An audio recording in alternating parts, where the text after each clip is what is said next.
Praise the Lord. Thank you so much for this wonderful opportunity. எனக்கு வந்து என்னுடைய பேரை உச்சரித்தது ஜார்ஜ் விஜய் அப்படின்னு சொல்லி ஆங்கர் தான் உச்சரித்தாங்க.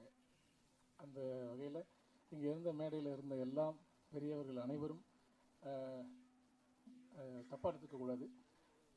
என் கூட நல்லா பழகின என்னுடைய அருமை அக்கா வினோதினி அவங்க கூட என்னுடைய பேரை சொல்லலை, ஜார்ஜ் விஜய் அவர் நல்லா பண்ணியிருக்காருன்னு சொல்லலை.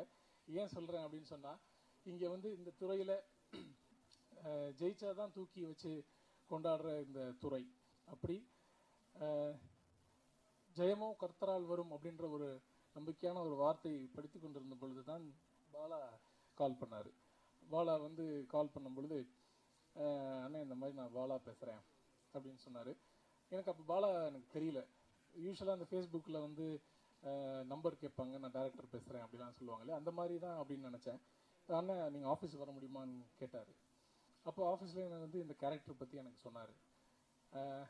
பாலா நான் சொல்லும்போது, பாலா இது என்ன ஸ்ரீமான் அண்ணன் பண்ணியிருக்க வேண்டிய கேரக்டரா அப்படின்னு கேட்டேன். ஏன்னா அப்படி கேட்குறீங்க? இல்லையே அப்படி இல்லை, இது உங்களுக்காக எழுதின ஒரு இதுதான், இந்த கேரக்டர் தான் அப்படின்னு சொல்லி, அண்ணன் இது கட்டாயமாக ஜெயிக்கும் இந்த கேரக்டர், இதை ஜெயிச்சு நீங்கள் பெரிய ஆளாக வருவீங்க, உங்களையும் பற்றி 4 பேர் பேசுவாங்கன்னு சொன்னது அந்த அருமை தம்பி பாலா தான். ஸோ அந்த வார்த்தை ஒரு உண்மையான ஒரு வார்த்தை. அந்த வார்த்தை அங்கே பாலா கிட்ட அது பழிச்சது. அதுக்கு ரொம்ப ரொம்ப நன்றி. 2வது அம்மாவுக்கு ரொம்ப ரொம்ப நன்றி, அப்பாவுக்கு ரொம்ப ரொம்ப நன்றி. ரொம்ப ரொம்ப ரொம்ப ஒரு குடும்பமாய் எங்களை பார்த்துக்கிட்டாங்க. ஸோ வினோதினி மேடம் சொன்ன மாதிரி தான் ஒரு திறமையான ஒரு ப்ரொடியூசர் தான் பாலா. ஏன்னா பக்காவான பேமெண்ட் எல்லாம் நெகோஷியேட் பண்ணி அருமையாக கரெக்டாக சூப்பராக கொடுத்தது பாலா தான். ஏன்னா எதுவுமே பேலன்ஸ் வைக்காமல் கொடுத்தது தான். அது இந்த காலத்தில் இது நடக்கிறதே கிடையாது. ஸோ அந்த மாதிரி பாலா நீங்கள் ப்ரொடியூசராகவும் நீங்கள் வெற்றி பெற்றுட்டீங்க. அதுக்கு ரொம்ப ரொம்ப மனமார்ந்த வாழ்த்துக்கள். அண்டு செல்லுமணி சார் சொன்னார், எப்பயுமே எங்கள் கூட நீங்கள் இருங்க, எப்பயுமே இந்த ஹீரோவாக இருக்கட்டும் ஹீரோயினாக இருக்கட்டும் எப்பயுமே மறந்துடாதீங்க அப்படின்னு சொன்னாங்க. அப்படி மறக்கிற மாதிரி ஆட்கள் 2 பேருமே கிடையாது. மோகன்ராவன் Bhavya such a wonderful artist. அவங்க நிகில் முருகன் அண்ணன் கூட என்னை வரவேற்கிறதுக்கு மறந்துட்டாரு. ஆனால் பாலா அண்ட் முகேன் தான் என்னை வரவேற்றாங்க. அதுக்கு முகேன் தேங்க்யூ.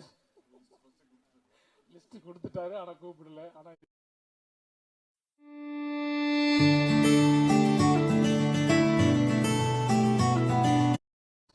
நான் எதுவுமே குறையா சொல்லலை. ஏன்னா அன்பு தான் எல்லாமே. ஸோ அப்படிப்பட்டது தான். ஏன்னா மறந்துட்டாங்கன்னா அதை குறையா நான் சொல்லலை. அந்த மாதிரி நடக்கக்கூடிய இதுதான் இல்லையா? ஸோ அந்த வகையில் எனக்கு such a wonderful go star Vinodhini madam.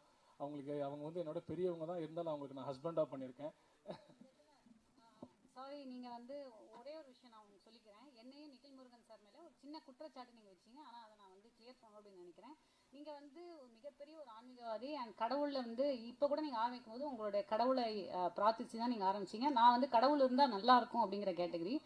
And அந்த மாதிரி இருக்கும்போது நீங்கள் சொல்கிறீங்க இந்த மாதிரி என் கூட நடித்தவங்க ஆனால் பேசும்போது என்னை மறந்துட்டாங்க அப்படின்னு. ஆனால் உங்களுக்கே தெரியாமல் கடவுள் மனுஷ ரூபம் அப்படின்னு நீங்கள் சொல்லலாம். அதாவது நம்ம ஃபுல் ஃப்ரண்ட் ஸ்டேஜில் நான் பேரை சொல்லலை. ஆனால் நீங்கள் அங்கே உட்காந்துருந்தீங்க.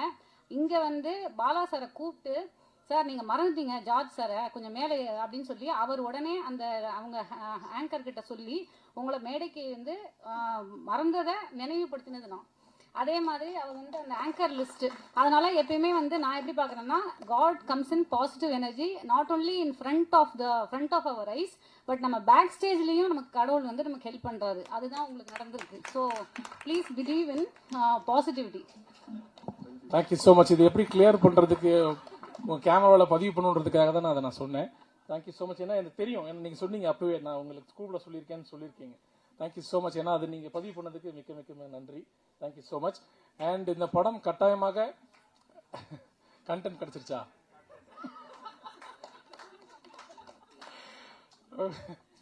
Thank you so much. ஏன்னா இது கட்டாயமாக கிட்ஸ் பார்க்கக்கூடிய ஒரு படம் தான். கிட்ஸ் என்ன ஐயா சொன்ன மாதிரி இதை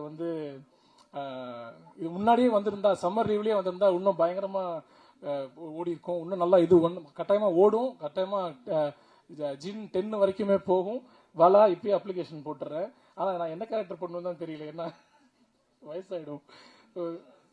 எனக்கு ஸ்கூல் லேட்டாக தான் ஆரம்பிக்குது. ஓகே, அன்பில் சாருக்கு என்னுடைய மனமார்ந்த வேண்டுதல், கொஞ்சம் ஸ்கூல் எல்லாம் லேட்டாக ஆரம்பிக்கும், வெயில் காலம். ஸோ அதனால ஏசியில் உட்காந்து படம் பார்க்கட்டும், பிள்ளைங்க எல்லாம் நல்லா என்ஜாய் பண்ணணும். இந்த படத்தை தயவு செஞ்சு தியேட்டரில் பாருங்க, மிஸ் பண்ணிடாதீங்க. மிஸ் பண்ணிட்டா அப்புறம் ரொம்ப கஷ்டப்படுவீங்க. அதே மாதிரி அண்ணாச்சி இந்த படத்தில் மெயின் கேரக்டர் பண்ணியிருக்காங்க. அண்ணாச்சிக்கு, ரித்விக்கு, அப்புறம் வடிவுக்கரசி அம்மா எல்லாருக்குமே இது என்ன நான் மெயினாக சொல்ல விரும்புகிறேன்னா, பாலா வந்து சும்மா அந்த வைரல் ஆர்டிஸ்ட், அப்புறம் இந்த யூடியூப் ஆர்டிஸ்ட், அப்புறம் இந்த இன்ஸ்டாகிராம் ஆர்டிஸ்ட் அந்த மாதிரி எல்லாமே காஸ்ட் பண்ணல. ஏன்னா அவருடைய கேரக்டரைசேஷனை தான் அவர் நம்பி காஸ்ட் பண்ணியிருக்காரு. அந்த காஸ்டிங்காக நன்றி நன்றி பாலா. ஸோ இதே மாதிரி எல்லாருமே வந்து நம்பி எல்லாருமே காஸ்ட் பண்ணணும், எல்லாருக்கும் வேலை வாய்ப்புகள் கிடைக்கணும்னு சொல்லி எல்லாம் உள்ள வேண்டி விரும்பி கேட்டுக்கிறேன். நன்றி, வணக்கம். God bless you all.